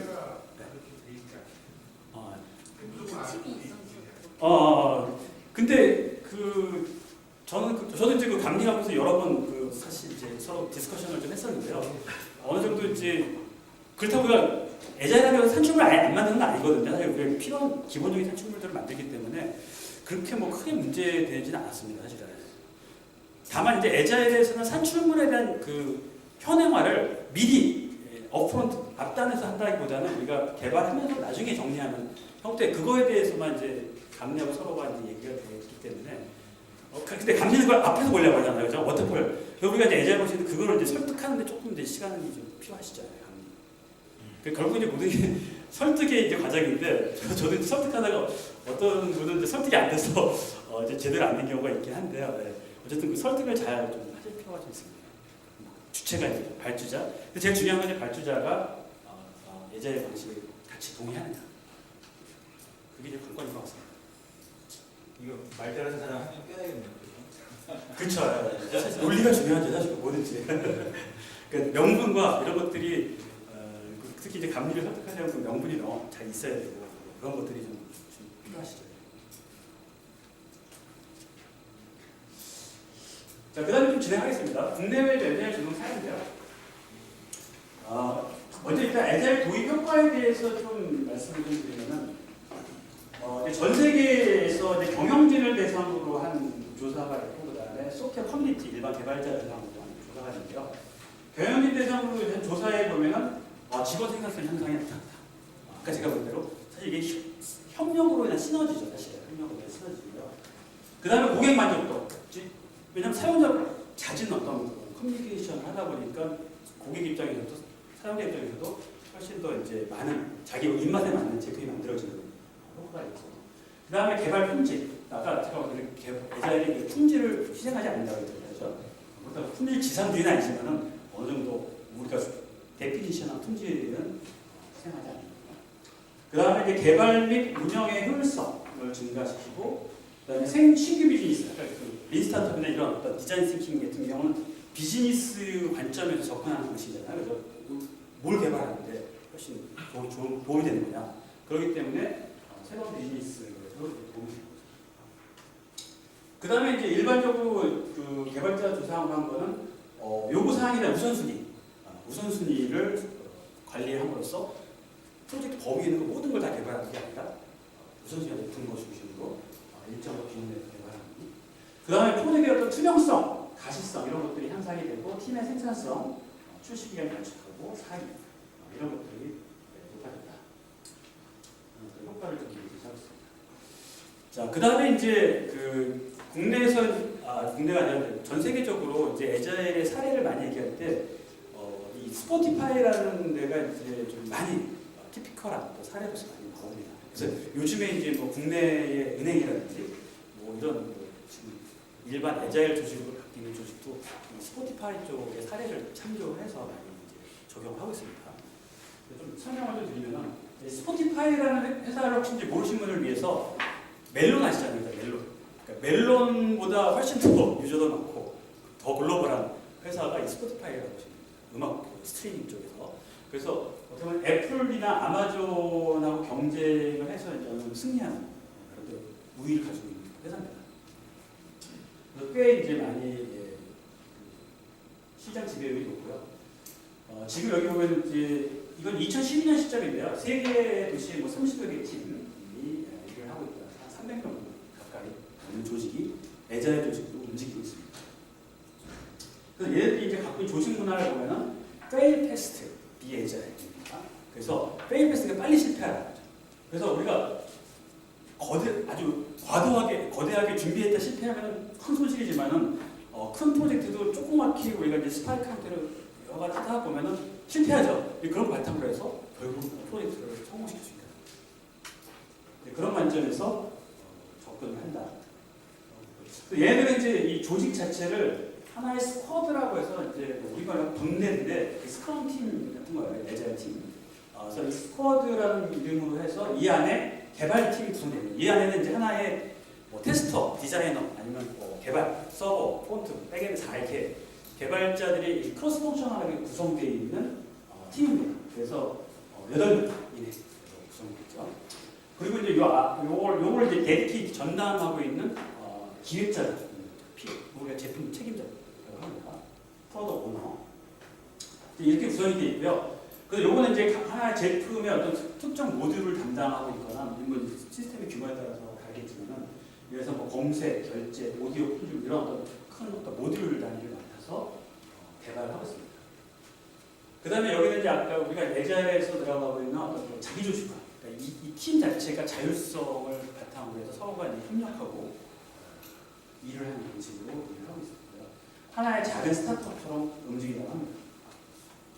그래서 이 프로덕트 오너는 이 팀의 어떤 제품의 방향, 어떤 기능들이 사용자 관점에서 필요하다, 고객 관점에서 이런 것들을 제시하는 그런 어떤 역할을 하는 기획자 같은 역할을 하고 있습니다. 그래서 제품에 대한 어떤 로드맵을 관리하고 그 다음에 다른 스쿼드의 어떤 PO, 제품 책임자들하고 서로 협력해서 왜냐하면 자기 혼자만 뭐 제품 만드는 게 아니니까 다른 팀에 있는 그 제품 책임자들과 협력해서 향후에 뭐 다음 예를 들어서 1년까지 계획을 하고 분기별로 어떤 기능을 또 개발할 건지 이런 것들에 대한 제품 로드맵 상세한 그 개발해 나가는 역할이 프로덕트 오너 역할입니다. 그래서 이 사람들이 이제 주기적으로 모여서 개발팀한테 야 이번 달 분기별 이번 달 뭐 이번 스프린트 해야 되는 일을 주는 거죠. 그 다음에 이제 애자일 코치라는 역할인데 애자일 코치는 이제 혹시 스크럼 마스터하는 게 많이 들어보셨잖아요, 그죠? 여기는 이제 스크럼 마스터라는 용어를 쓰기보다는 이제 애자일 코치라는 얘기여서 스크럼 마스터, 애자일 코치 뭐 차이점이라고 하면은 사실 스크럼 마스터는 스크럼에서만 쓰는 용어예요. 그 스크럼의 방식을 잘 이해하고 이제 실제 리딩하고 코칭해주는 사람이 이제 스크럼 마스터인데 애자일 코치는 이제 그거보다 조금 더 스크럼은 뭐 우리가 조직에서 스크럼만 쓰는 거 아니라 여러 가지 다양한 방법론을 쓰잖아요. 아까 제가 처음 말씀드린 거 린도 쓰고 뭐 칸바도 쓰고 그거 할 때마다 뭐 다 칸바 마스터, 뭐 린 마스터 이렇게 할 수 없잖아요, 그죠? 그러니까 애절 코치가 돼요. 애절 코치 그러니까 두루두루 많이 알아야 되는 거죠. 방법론들을 디자인 스킹부터 인스타터, 뭐 SAF 다 알아야 되고요.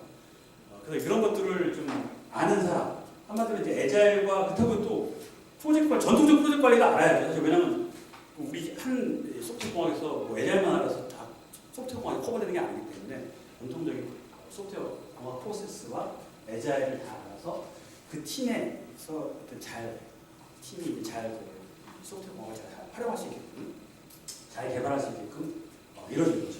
그렇지만 이제 애자일 코치 역할은 아까 하신 대로 직접적으로 뭐 하라 이런 게 아니라 그 팀이 지속적으로 뭔가 자기 조직화할 수 있게끔 지속적인 개선을 할 수 있게끔 그걸 이제 가이드해주고 이끌어주는 역할을 그걸 우리가 코칭이라고 합니다. 그래서 지시하는 게 아니라 그 사람이 잘할 수 있게끔 회의도 이끌어주고 뭐 이런 역할이죠.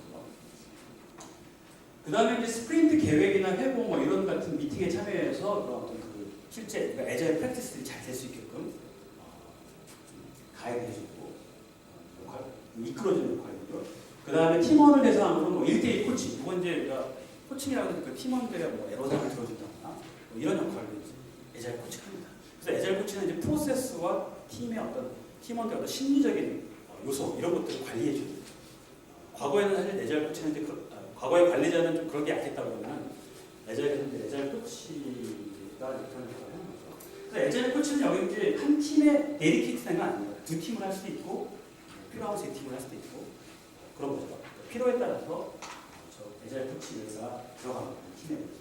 그러니까 사실 원칙적으로 팀이 만약에 자기 조직화되고 뭐 했다 그러면 사실 애자일 코치가 그다지 필요 없을 수 있습니다. 뭐 이미 다 익숙해서 서로가 뭐 자기 조직화되고 잘 협력이 되고 그러면 코치의 역할이 줄어들겠죠. 그렇지만 이제 팀이 새로운 멤버가 들어오거나 이렇게 포메이션이 되면은 사실 이제 그 사이에 갈등이 많이 발생이 되거든요. 그래서 그렇게 되면 이제 코치의 역할이 늘어납니다. 그래서 팀에 따라서 코치의 역할이 많은 경우가 있고 적게 되는 경우가 있어서 PO나 이런 것들은 데디케이트돼서 이제 보통 하지만은 애자일 코치는 꼭 전담할 필요는 없습니다. 일반적으로.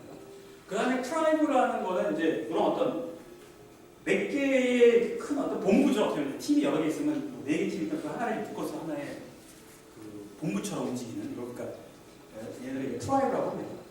한 100명 이하로 구성이 되고 이 사람들은 서로가 이제 같은 어떤 모듈 큰 덩어리 팀에서 일을 하는 거죠. 큰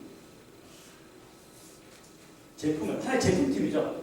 제품에 여러 가지 모듈 팀이 있는 거고 제품을 트라이브라고 해서 같이 이제 이 각각의 POP도 서로 협력을 하고 이 안에 개발팀들끼리도 서로 협력을 하는 거죠. 그래서 이제 이 트라이브는 서로가 이제 하나의 그 프로덕트를 바라보기 때문에 정기적으로 모여서 업무 진행 상황, 교훈, 기술 지식 등을 공유할 필요가 있어요. 이런 것들을 얘들은 이제 정기적으로 모여가지고 합니다. 보통은 이제 우리가 자기 팀밖에 보자, 자기 개발팀 바쁘다고 자기 것만 보게 되는데 트라이브라는 걸 묶어서 리뷰데이처럼 전체로 한 번씩 하는 거죠. 이게 뭐 2달에 한 번 할 수도 있고 한 달에 한 번 할 수도 있고 분기에 한 번 할 수도 있고요. 자, 그 다음에 이제 요게 이제 이렇게 모여서 아까 리뷰데이라고 하는 게 있거든요. 이렇게 리뷰데이라고 하는 그 제품 팀들이 다 모여서 각각의 팀들이 모여서 서로 제휴상 공유하고 기술 지식을 그 다음에 챕터라는 건 이제 아까 여기가 이제 그 크로스 펑셔널이라고 하잖아요. 여기 이제 어떤 사람은 프론트 쪽 개발하는 사람, 그 백엔드 쪽 이런 사람들이 이제 각각의 팀이 있다면 자기 스킬을 이제 향상시키기 좀 어렵잖아요. 과거처럼 이게 펑션 기능팀이 아니기 때문에 이제 그런 경우는 이제 이런 분들이 이렇게 서로 묶어서 이 용어를 여기서 챕터라고 쓰는데 이렇게 같은 스킬을 가진 사람을 묶어서 그래서 웹 개발자나 테스터 아니면 뭐 디자이너 이런 사람들은 자기 스킬을 또 발전시킬 필요가 있잖아요. 이 사람들은 정기적으로 뭐 한 달에 한 번 모여가지고 해당 분야의 전문적인 스킬을 학습하고 서로 이제 기술 공유하는. 그래서 어떤 이제 종과 프로덕트 차원에서 또 서로 지식 공유. 그 다음에 자기 스킬 차원에서 지식 공유. 뭐 이런 것들이 같이 이루어집니다. 그 다음에 이제 길드라고 하는 거는 이제 뒤에 나옵니다.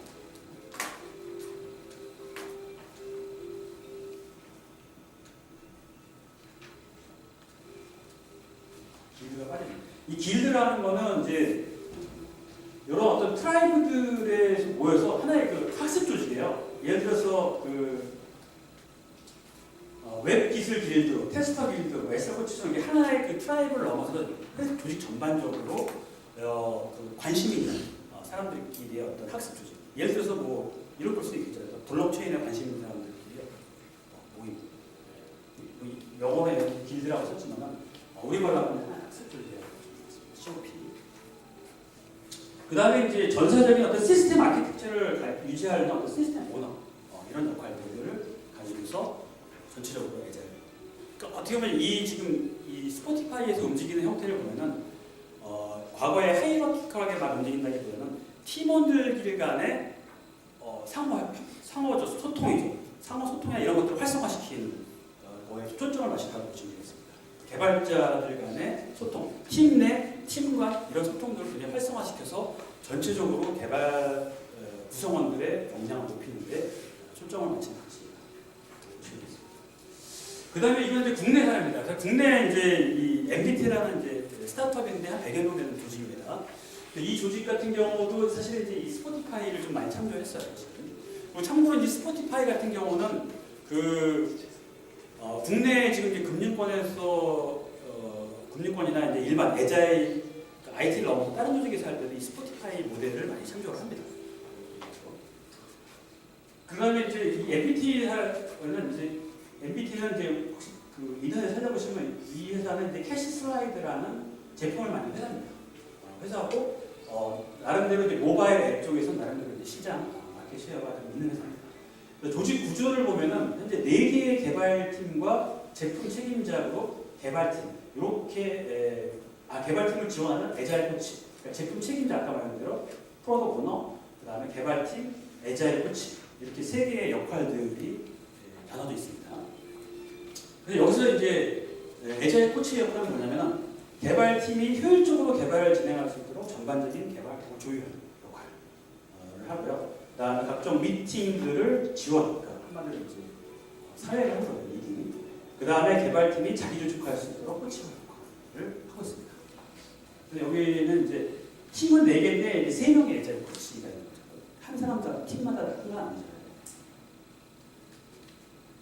그래서 여기서 하고 있는 사례를 보면은 백로그 정제 미팅이라고 해가지고 매월 초 이제 제품 책임자가 제품 개발 시기나 전체와 함께 실행할 과제. 한마디로 이제 제품 책임자가 월별로 이번 각 팀에 뭐 해야 될지를 이제 정해놓은 그런 어떤 미팅입니다. 그래서 제품 책임자들이 모여서 경영진하고 합의된 과제를 좀 하면은 그 과제에 대해서 각각의 이제 개발팀들이 그 논의를 하고 이거에 타당성이라든지 뭐 가능성 이런 것들을 좀 의견을 듣고 과제를 선정해서 실제 우리 팀에서 이번 달에 가져갈 백로그죠. 이걸 갖고 오는 거죠. 그런 것들을 하는 미팅. 이게 이제 그런 미팅이 전체라고 해서 하는 미팅이죠. 그 다음에 과제 계획 미팅이라고 하는 거는 뭐냐면 각 팀별로, 개발 팀별로 이게 갖고 온 백로그를 구체적으로 우리가 어떻게 할 거냐. 그래서 또 스프린트에서 어떻게 세부적인 스프린트 백로그들을 이제 뽑아낸다. 세부 계획. 이런 것들을 하는 게 과제 계획 미팅입니다.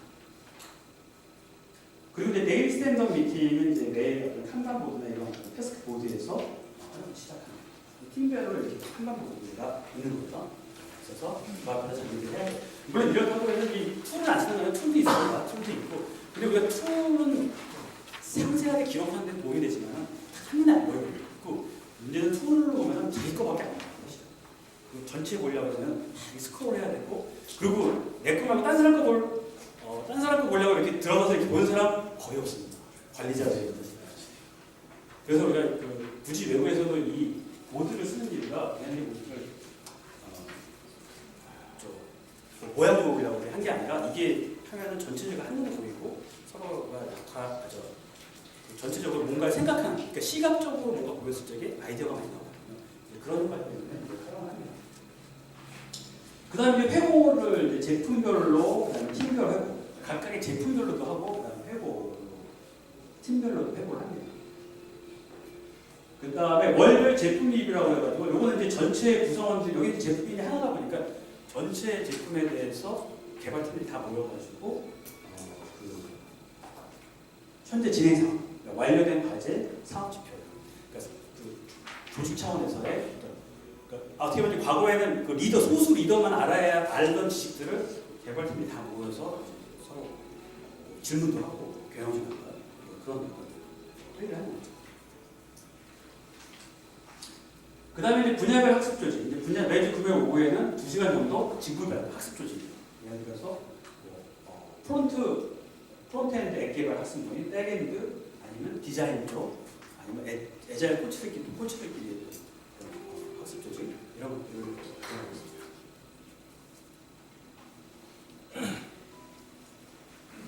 자, 이렇게 이제 제가 이제 해외 사례와 이제 국내 사례를 좀 말씀을 드렸고요. 그 다음에 이제 애자일 적용사의 한계점과 좀 대응만 하는데요. 이제 제가 이제 여태껏 말씀드리면서 여러 가지 한계점에 대해서 말씀을 드리긴 했는데, 애자일 적용을 할 때 우리나라만의 문제는 아니에요. 이 경영진, 전 세계 경영진을 대상으로 한 거는 제일 먼저 탑이 애자일과 맞자는 조직입니다. 그래서 아까 이제 마인드셋이 다르다고 했잖아요. 그래서 마인드셋이 어떻게 보면 이제 과거에는 사람을 관리할 때도 과거에는 X 이론적으로죠. 명령과 통제 이런 관점에서 사람을 바라보면 우리가 애자일로 생각하는 Y 그다음에 코치나 컨설테이션 이런 것들이 강조되는 그런 거다 보니까 이게 사실은 우리나라나 외국에서 좀 안 맞거든요. 그런 측면에서 좀 어려운 부분이 있습니다. 그 다음에 이제 또 애자일에서 잘 알고 있는 사람이 또 없기도 하고요. 사내에서는 왜냐하면 기존에 뭐 우리가 대학원에서 배웠던 지식이 아마 애자일 교육을 대학에서 배우셨던 분도 계시겠지만은 굉장히 소량이고 아주 편협한 지식이거든요. 그런 것들 갖고서 우리가 애자일 적용은 좀 어렵습니다. 그 다음에 이제 우리나라 이제 소프트웨어 커뮤니티 조사한 자료를 좀 보면요. 여기도 마찬가지로 조직 문화, 그 다음에 또 경영진의 의지, 지원 구조 이런 것들이 아까 제가 봤을 때 경영진의 의지가 요즘은 좀 있는데 너무 또 방향이 다른 쪽으로 이제 너무 의지를 붙이셔가지고 좀 과도하게 막 밀어붙이는 게 좀 있으세요. 여기 그런 조직에서 오신 분들이 계실지 모르겠지만, 그 다음에 애자일 관련된 경험과 스킬, 그 다음에 적용 가이드 이런 것들이 좀 부족하다. 근데 뒤에 말씀드리겠지만 우리나라 문화에 조금 이제 오리지널 애자일이 조금 안 맞는 부분이 있어요, 사실. 그래서 다음에 말씀드리겠지만 경량 방법에서 그런 것들을 좀 해소하려고 아이파에 좀 작업을 했습니다. 그거 다음 시간에 좀 말씀을 드릴 거고요. 그 다음에 이제 애자일을 도입을 하려고 그러면 이제 지금 말씀드렸죠. 한 3가지 정도 말씀을 드리면 아까 마인드셋을 말씀드렸어요. 마인드셋이 중요하다는 부분이고요. 그 다음에 다양한 워크숍, 토론 했을 과거처럼 뭔가 과거에 이제 변화관리 프로그램은 이제 경영진이 우리 밀어붙이는 식으로 이제 많이 했는데 애자일은 이제 그렇게 해서 되는 건 아닌 것 같아요. 제가 볼 때. 일시적으로 뭐 하는 대로 하긴 하겠지만 그게 오래가지 못하더라고요. 어려운 반발에 그쳤거든요. 그래서 좀 시간이 걸리더라도 제일 밑에 사람들, 중간관리에서 다 이렇게 토론이나 이런 통해서 그러니까 민주주의라는 게 그런 거잖아요. 민주주의가 독재자가 빨리 실행할 수 있지만 그게 정착되지 못하잖아. 만족도가 떨어지고 그렇지만 다양한 토론을 통해서는 그 시간은 걸리지만은 실제 그 사람이 훨씬 받아들이기 쉽잖아요. 그죠? 제가 거의 비슷한 것 같습니다. 구성원들이 서로 변화가 할 수 있게 시간을 줘야 되고요. 제가 볼 때는 어느 정도 규모가 있다 그러면 최소 3년 걸리는 것 같아요. 자, 물론 스타트업처럼 몇십 명 안 되는 이런 데는 뭐 좀 다를 수 있는데 적어도 100명이 넘어간 조직은 제가 볼 때 3년 이상. 그만큼 그냥 프로세스나 도구가 이게 중요한 게 아니라 그거를 하기 위해서 사람들의 어떤 마인드셋이 바뀌는 게 시간이 많이 걸려요. 그 다음에 장애요인을 좀 보면은 좀 말씀을 드릴게요.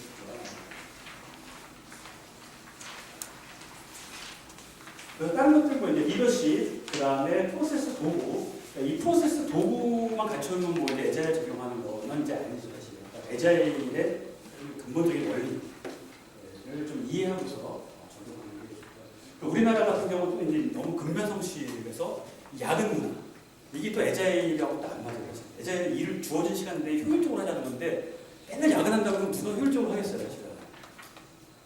그래서 이런 것들이 고려해요. 그 다음에 이제 애자일을 좀 적용 시 고려할 사항을 좀 보면은 아까 전체적인 공감대, 그 다음에 서번트 리더십. 사실 이제 그 애자일 코치만 서번트 리더십을 가는 게 아니라 지금 이제 기존의 팀장이나 이런 분들이 전반적으로 이제 서번트 리더십을 좀 가지셔야 돼요. 관리자 전체적으로.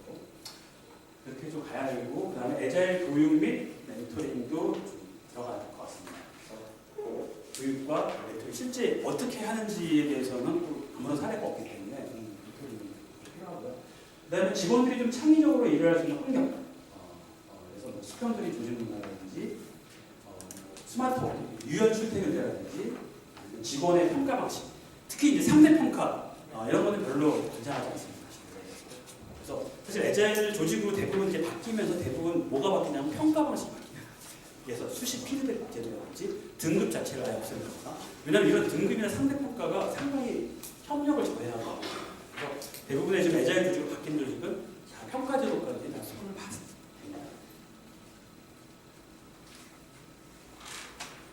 예, 어느 정도 좀 시간이 다 돼가지고 혹시 뭐 좀 질문 있으시면 좀 듣도록 하겠습니다. 서번트 리더십은 이제 뭐 말 그대로 이제 서번트 이제 봉사하는 리더십이죠. 그러니까 기존에 그러니까 반대되는 말이 뭐냐면은 어떤 독재적인 리더십이죠. 이렇게 리더가 지시하고 너 뭐뭐 해 뭐 이런 게 아니라 팀원들이 얘기를 듣고서 그 팀원들이 스스로 뭔가 일을 선택하고 일을 좀 할 수 있게끔 지원하는 그런 리더십을 뭐 할 때는 지시보다는 좀 그러니까 대화와 이런 설득 이런 거를 좀 중심으로 하고요.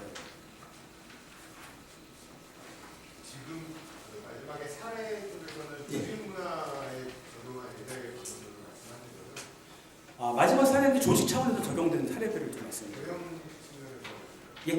경영 측면에서 경영이 아니라 지금 이제 그 제가 지금 그 사례 드렸던 거는 그 세이프라든지 그 SAP 대규모 조직에서 LESS라든지 그 조직 차원에서 적용한 애자일 방법은 있지 않습니까, 그죠? 그거를 적용한 사례를 말씀드립니다. 주로 이제 LESS를 적용하는 거죠.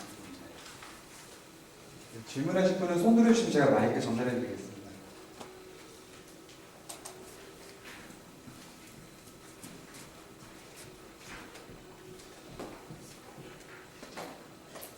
예, 혹시 그 원자력이나 철도같이 그 세이프티를 강조하는 쪽 도메인에 예. 그 애자일이 적용된 사례가 있나요? 그러니까 세이프티나 어떤 신뢰성이 강조되는 시스템에서는 사실 이제 전통적인 방법에서 그 가져가고 있는 여러 가지 테스팅이 중요하잖아요, 사실. 뭐 그런 거라든지 이런 것들은 이제 전통적 방식을 활용하고 그 부분적으로 제가 볼 때 하이브리드 형태로 애자일을 부분적으로 적용할 걸 좀 권장드립니다. 사례는 이제 제가 볼 때 국내는 잘 모르겠고 아직은 국내는 잘 모르겠고 해외는 이제 북방이나 뭐 철도라든지 거의 그 전통적으로 잘 안 쓰는 그런 엄밀하게 신뢰성이 요구되는 이런 쪽도 애자일이 많이 활용이 되고 있습니다.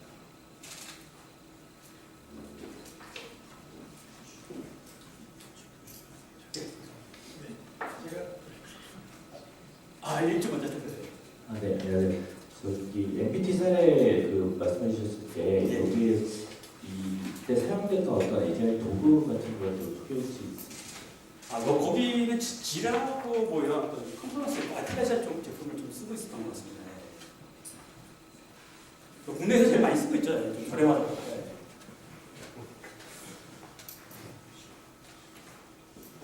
발표자별 이제 도입할 때 자기 유인도 프로세스하고 도구 측면으로만 이제 접근하면 많이 이제 실패 확률이 높다고 예. 하시더라고요. 예. 작은 조직이나 이런 것들이 처음에 도입할 때는 아무래도 실천 방안이나 이런 프로세스를 조금 어느 정도 이제 따라가면서 그걸 이제 흡수하게 되는데 방법론이 여러 개고 거기에 대한 프로세스가 여러 가지가 있는데 그 중에 뭐 주로 추천되는 거는 폐고 쪽은 한번 해보는 걸 추천한다 이런 게 많이 있는데 다른 측면에서도 처음 도입할 때 좀 도입하면 그나마 팀원들이나 아니면 받아들이는 사람들이 좀 더 유연하게 받아들일 수 있는 프랙티스가 따로 있는지. 글쎄요, 그 뭐 이제 따로 그렇게 구분되는 건 없는 것 같고요. 이제 제가 보통 이제 우리가 애자일에서 일반적으로 하는 건 이제 우리가 많이 사용하는 스크럼 프랙티스를 일단 그 팀에서 작은 조직을 한번 해보고 그 중에서 이제 우리 팀하고 좀 안 맞는 부분이나 근데 좀 할 때 좀 잘 책만 보고서 바로 하지 말고 교육이나 이런 것도 가셔서 제대로 좀 알고서 좀 적용해 주시는 게 필요하실 것 같고요. 그다음에 그러고서 이제 좀 약간 우리가 일단 한번 해보고 뭐안 맞는 게 수정은 아니고 형태를 많이 공부하는 또 어떤 경우도 우리하고 안 맞으니까 아예 안 하더라고요. 도구만 쓰고 뭐 이제 이 kanban 좀 하다가 말고 잘 활용하시는 분들이 도움이 되십니다.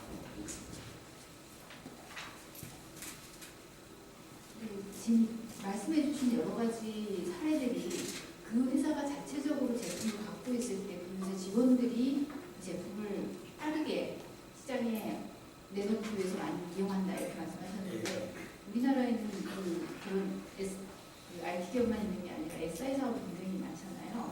SI 사업 측면에서는 어떻게 적용이 가능할까요? 그러니까 SI 사업 같은 경우는 이제 아무래도 고객이 있는 거잖아요, 그렇죠? 고객이 근데 우리나라 같은 경우는 주로 이제 경쟁 입찰이 들어가고 할 때마다 고객이 달라지고 네. 네, 정해진 기간 안에 과업이 있고 말씀하신 대로 우선순위를 정해서 일정하게 뭐 중요한 것만 한다고 하더라도 어디까지 어떻게 적용이 가능할지 좀 알고 싶습니다. 그 사실 SI 프로젝트 지금 이제 사례들은 다 이제 자기 제품을 갖고 있는 경우만 말씀드렸는데 이제 SI 같은 경우 아까 말씀드린 대로 이제 사실 고객하고 사용자 쪽하고 그 다음에 수행사 간에 사실 이제 컨센서스가 좀 중요한 것 같아요. 제가 경험해 이야기했어요. 특히 이제 범위가 정의돼 있잖아요. 고정된 범위가 있다 보니까 그걸 또 우리가 무시할 수 없잖아요. 지금 현재 상황에서. 그래서 그 안에 있는 세부 요구 사항만 좀 협상의 여지가 있잖아요. 그죠? 그런 것들 조정을 해서 주어진 기간 내에 어느 정도 품질을 확보하면서 가자라는 컨센서스를 좀 갖는 게 중요한 것 같습니다.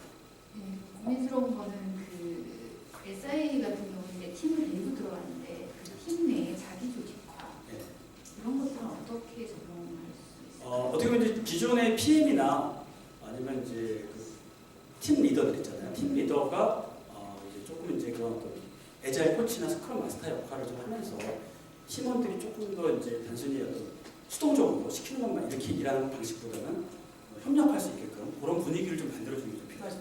혹시 SI 쪽에서도 그런 사례들이 국내에 있나요? 예, 그 작은 팀 단위로 적용된 사례들 많이 있습니다. 그래서 뭐 제가 쓴 책에도 사례들이 있으니까 한번 보셔도 되고요. 저 인터넷에도 많이 있으니까요. 그런 사례들 많이 있습니다.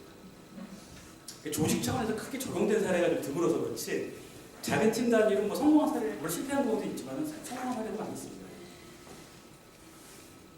프로젝트 레벨에서.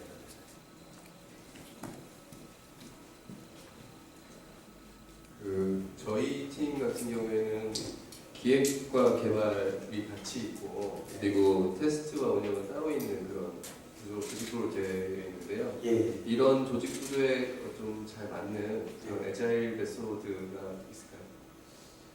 제가 볼 때 그 구조를 좀 바꾸셔야 될 것 같은데 애자일 이제 테스트가 이렇게 좀 분리돼 있기 약간 테스트하고 운영이 분리돼 있다 했잖아. 네. 그 구조를 이제 애자일에서는 이제 탑시하는 거거든요. 그러면 이제 단절이 되고 서로 간에 이제 커뮤니케이션 쉽지 않고 그리고 자꾸 이제 테스트 입장에서는 이제 결함을 찾기만 하려고 예방하는 데 초점을 맞추기보다는 이제 그러다 보니까 그 구조를 애자일에서는 이제 테스트를 분리하지 말고 아예 앞단부터 들어와서 테스팅 예방에도 초점을 맞춰요.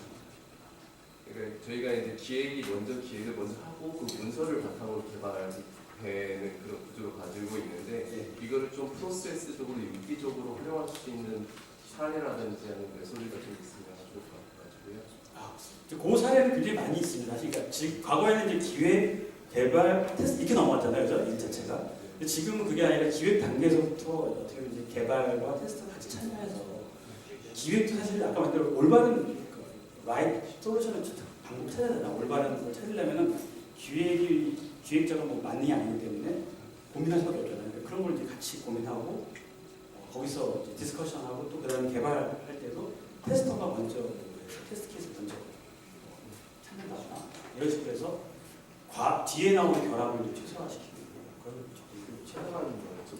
저희가 저희는 현재 이제 스크럼으로 이제 프로젝트를 진행하고 있는데 스크럼이 이제 빠르게 개발하는 데는 도움은 되지만 전체적인 어떤 변경이 좀 잦다 보니까 전체를 조망할 수 있는, 그러니까 예를 들어 지금 프로젝트 진행률이 얼마나 되고 품질이 어느 정도 수준이며 언제 이제 출시가 가능한 상황이라는 것을 조망할 수 있는 어떤 그 뷰가 좀 부족한 것 같아서 예. 그런 것들을 어떻게 좀 솔루션을 찾을 수 있을지. 사실 이제 지금 그게 부족하시다는 거는 오리지널 스크럼에서 이제 그게 부족해가지고 여러 가지 지표들이나 뭐 릴리즈나 이런 것들이 나왔기 때문에 지금 그런 부분을 얼마나 해결을 합니다.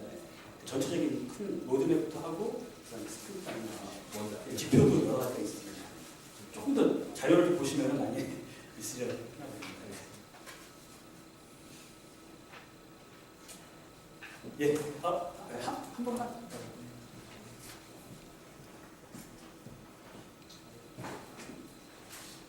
만약에 스클럽, 뭐 애자일 기법들을 회사 전반적으로 교육시키려면 상향식 기법이 좋나요? 하향식 기법이 좋을까요?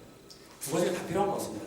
그래서 아까 제가 그래도 위에서 뭔가 이제 뭐 교육이나 트레이닝이 필요하지 않나요? 그렇지만 경영층의 어떤 그 의지가 좀 있어야 될 것 같고요. 그리고 경영이나 마인드셋이 변해야 되기 때문에 경영진의 의지가 필요하고 그다음에 또 개발자들도 변화가 좀 필요하잖아요.